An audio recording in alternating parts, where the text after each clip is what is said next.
Nous allons voir dans cette vidéo tutoriel comment réaliser un four à induction à base des composants de récupération basés sur les MOSFET IRFZ44N. Tout d'abord, nous allons imprimer le printed circuit board sur du papier calque. Ensuite, nous allons développer avec une solution du révélateur et puis une solution de perchlorure de fer afin de faire la gravure. Vous voyez exactement comment le typon se représente dans l'ordinateur. Et par la suite, nous allons percer la carte avec une perceuse et puis récupérer les composants dans la casse. Nous n'allons rien acheter dans ce TP.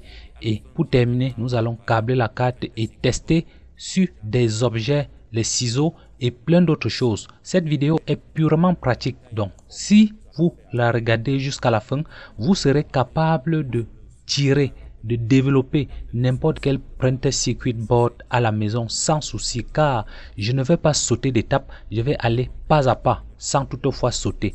Donc une fois votre carte imprimée, vous allez utiliser l'insoleuse pour photocopier sur une plaque présensibilisée. Et une fois la solution du révélateur terminée, vous allez passer dans le perchlorure de fer afin de graver le printed circuit board et avoir le schéma fonctionnel comme vous pouvez voir là. Voilà les différentes cartes que nous avions fait et voilà comment la carte se présente une fois terminée. Une fois votre carte ainsi réalisée, vous devez vérifier si vous n'avez pas de court-circuit sur la carte en question et puis vous allez prendre votre perceuse. Pour le mien, j'ai un Pro Kit, donc c'est une perceuse que j'ai achetée en 2010. C'est de qualité, vous pouvez toujours en trouver sur le marché. Et ensuite, vous allez prendre la mèche qui va vous permettre de créer des pastilles de précision. La pastille, c'est où nous allons passer les composants through hole, des composants qui vont passer de l'autre côté et puis nous allons souder du côté piste. D'accord. Donc, vous devez prendre la mèche qui va correspondre. Dans le cas contraire, vous n'aurez pas des résultats escomptés.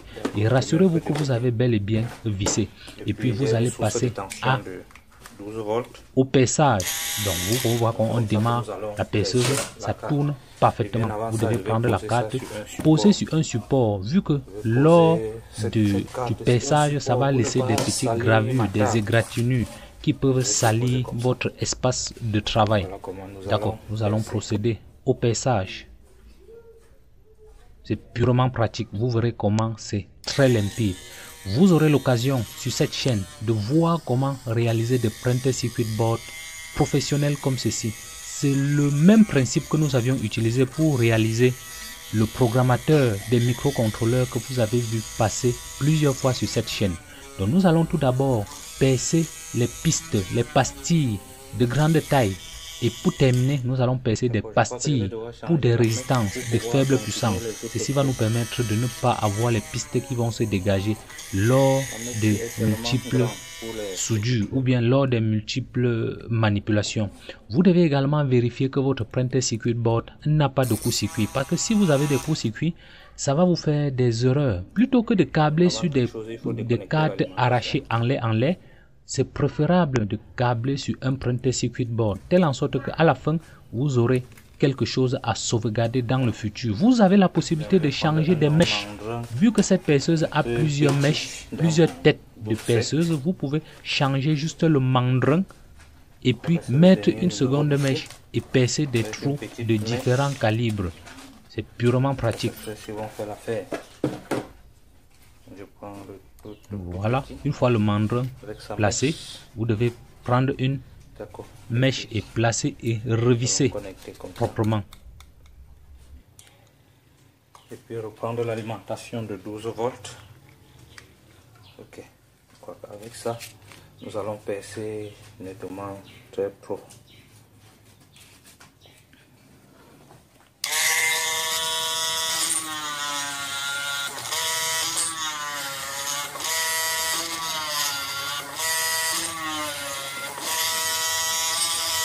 Ce sont des trous qui vont prendre des résistances. Ce sont des résistances de 2,2 kΩ et des résistances de 10 kΩ. Nous avions testé pratiquement cette carte sur des plaques à essai. Vous avez vu comment ce four à induction fonctionnait à merveille. Le four à induction, c'est un dispositif qui va nécessiter une alimentation de grande puissance.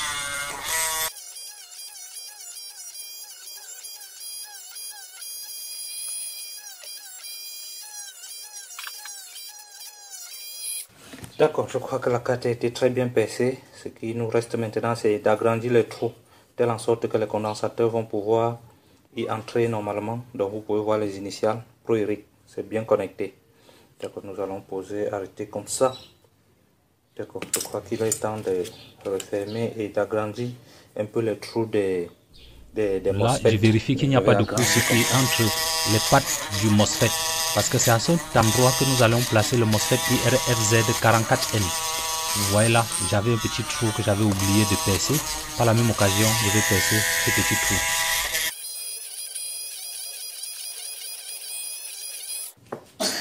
D'accord, c'est très bien. Donc nous allons nettoyer et puis passer au placement des composants. Voilà quelques composants que j'ai placés sur la carte. Ce sont des composants triviaux, à savoir les MOSFET, les résistances. Rien de plus compliqué. Nous allons récupérer les inductances dans une carte d'alimentation d'ordinateur. Je veux parler ici des solénoïdes et plein d'autres petits trucs. Voilà la carte qui a soudé. Les IRFZ44N sont déjà placés sur des radiateurs. Rien de plus compliqué. Avec des condensateur récupéré dans la casse. Le composant le plus important ici, c'était le solénoïde ou bien l'inductance que nous allons d'ailleurs récupérer dans la casse. Et avec une pince coupante, vous pouvez couper les pistes qui dépassent, des bouts de conducteurs qui dépassent. C'est purement pratique lorsque vous travaillez de façon professionnelle. À la fin, vous pouvez placer dans une boîte, dans quelque chose qui va maintenir la carte en bon état. Et sur le bouton Start, nous pouvons envoyer l'impulsion. Le module va fonctionner.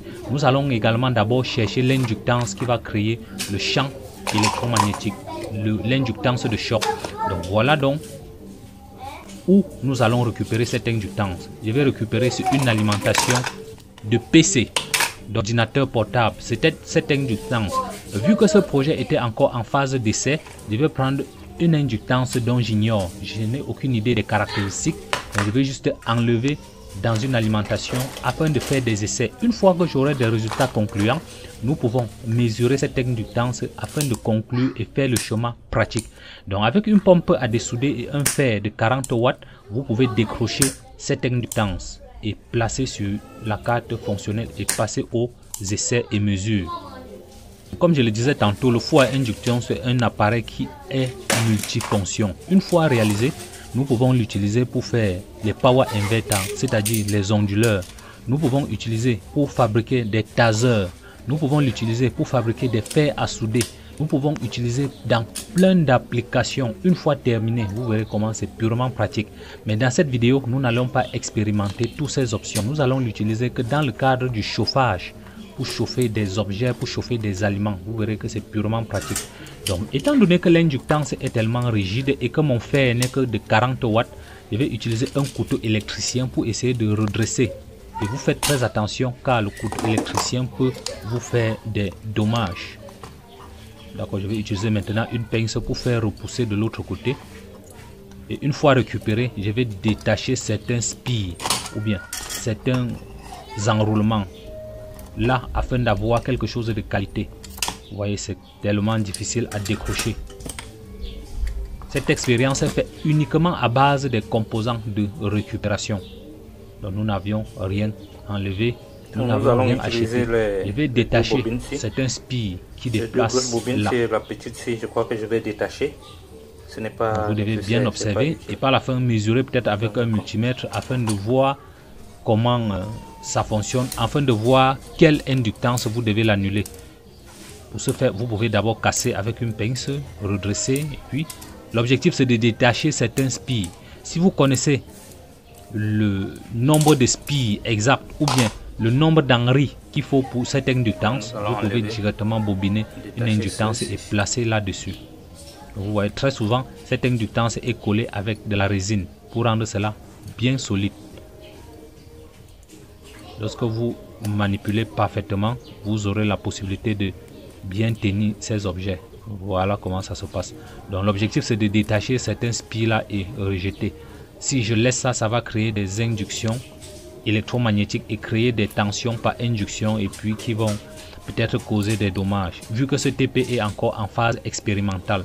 Donc voilà la raison pour laquelle je ne vais pas courir le risque de laisser certains objets ou bien certains paramètres en l'air. Là, je vais détacher aussi de l'autre côté. C'est purement pratique. Vous voyez comment c'est. Voilà. Ça, c'est la pince qui me permet de souder les composants SMD sur des printed circuit board. Voilà la colle. Une fois la colle décrochée, voilà, nous pouvons retirer. La colle est vraiment très solide. Je crois que ça va aller comme ça. N'oubliez toujours pas de nettoyer votre surface de travail. Se retrouver ici en sortie. Donc vous Voilà. avez vu pourquoi. Je vais directement placer, vu que j'avais prévu 3 trous, 3 pastilles sur la carte.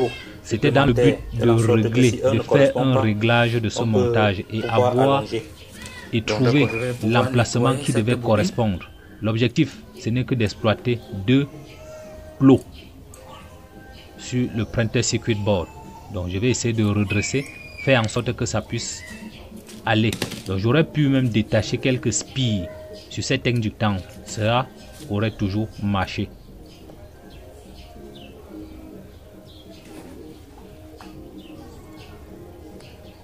D'accord, c'est purement pratique.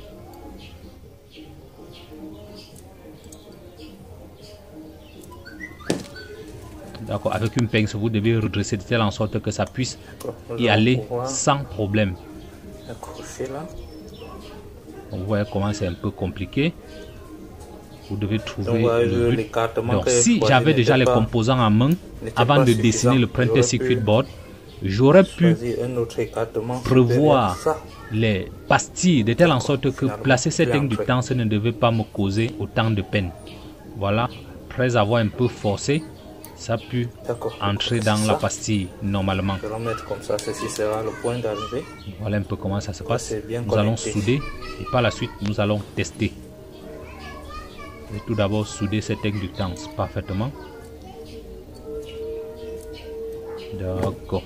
Je redresse et je vérifie qu'il n'y a pas de court-circuit ou bien des soudures mal établies.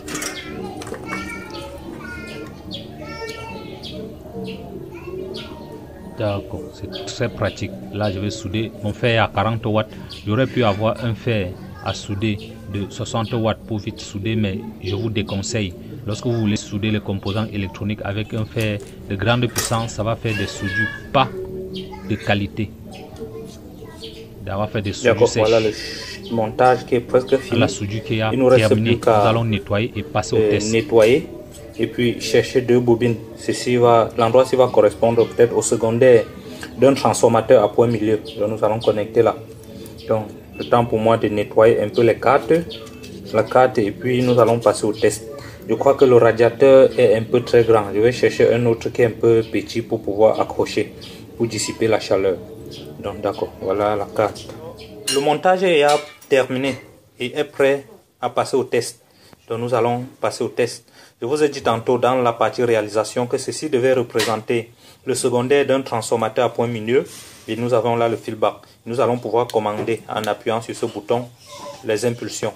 Donc lorsque nous allons passer un objet en métal à travers ce support et appuyer sur le bouton, le système va se mettre à chauffer.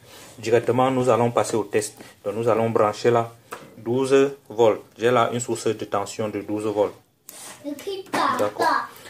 Le courant n'a pas besoin d'être assez fort. Donc je vais connecter le plus et puis le moins ainsi que le plus là, respectivement rouge et noir. Lorsque je vais passer un objet, le côté-ci j'ai déjà eu à brûler, je vais passer l'autre côté-ci, de sorte que vous puissiez observer. D'accord, je passe dans le support et que j'appuie sur le bouton, vous entendez un peu un petit ronflement. Quelques temps après, vous allez voir le changement sur le support. Il va commencer à chauffer énormément. Vous voyez comment la fumée commence déjà à dégager. Ceci est dû au fait que l'objet dont nous venions de passer brûle déjà. Donc vous voyez comment la fumée dégage déjà un tout petit peu. D'accord. Et puis ça va chauffer jusqu'à rougir. Donc c'est comme ça que nous allons fabriquer les fers à induction. Dans la deuxième phase de réalisation de ce projet de test, je vais remplacer la bobine, cette bobine qui chauffe, qui est supposée contenir la chaleur, par une bobine en cuivre, de telle en sorte que nous allons pouvoir contrôler le système normalement. Vous voyez comment cette pincette est déjà rouge. C'est déjà bien rouge, ça me chauffe déjà la main. Donc, vous voyez, lorsque ça touche même déjà le support, ça essaie de brûler. Donc, vous voyez comment ça a déjà parfaitement rougi.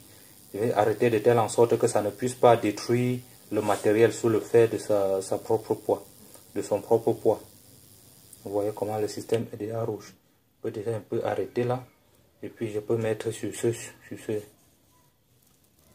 Donc vous voyez comment le système a bien rougi. Donc ça a rougi.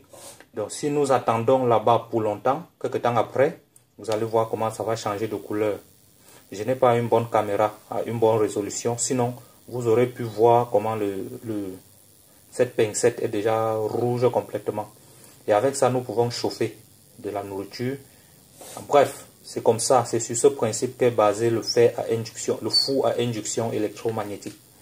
Donc c'est sur ce principe que nous se sommes basés. Donc vous voyez comment le support est déjà rouge. Cette pince est déjà rouge. Et le circuit magnétique en question ne chauffe pas. Donc vous voyez, je peux passer la main, ça ne chauffe pas. Par contre ça, je ne peux pas toucher, ça va me brûler la main. Vous voyez comment ça fond le truc. D'accord. Le support en question ne chauffe pas. C'est lorsque nous passons un système, un composant en fer, par exemple comme ce ciseau. Donc je vais passer le ciseau là. Et puis nous allons encore faire un second test. Vous allez voir. Donc si j'avais fermé l'interrupteur, ce bouton poussoir par un interrupteur, nous aurions pu fermer le circuit et attendre que le ciseau chauffe jusqu'à rougir. Comme je le disais tantôt, si je ne m'en abuse, dans le second test que nous allions faire, nous allons pouvoir inverser cette tension et pouvoir produire une alimentation élévateur, donc un taser en fait. Donc nous pouvons toujours utiliser. Vous voyez comment le ciseau commence déjà à rougir, à chauffer. Il dégage déjà la chaleur. Plus je vais rester, ça va chauffer complètement jusqu'à détruire le ciseau, jusqu'à rougir. Là, je vois déjà comment c'est déjà rouge. Vous ne pouvez pas voir. Je n'ai pas encore une caméra haute résolution pour pouvoir vous faire des images de qualité. J'espère que d'ici peu, j'aurai de quoi m'offrir une caméra de bonne qualité pour pouvoir vous offrir les objets de bonne qualité. D'accord. Vous pouvez voir comment ça chauffe. Le ciseau est déjà rouge. On commence à rougir. Et ma caméra ne permet pas de bien présenter. Là, je vais arrêter. Donc voilà le ciseau. Donc nous allons tester sur un truc en liquide. Vous voyez comment ça fond. Donc c'est sur ce principe qu'est basé le four à induction que vous utilisez chez vous. Là, j'ai mis un peu dans un produit. Je réexcite encore à nouveau. Vous allez voir comment ça va dégager de la chaleur.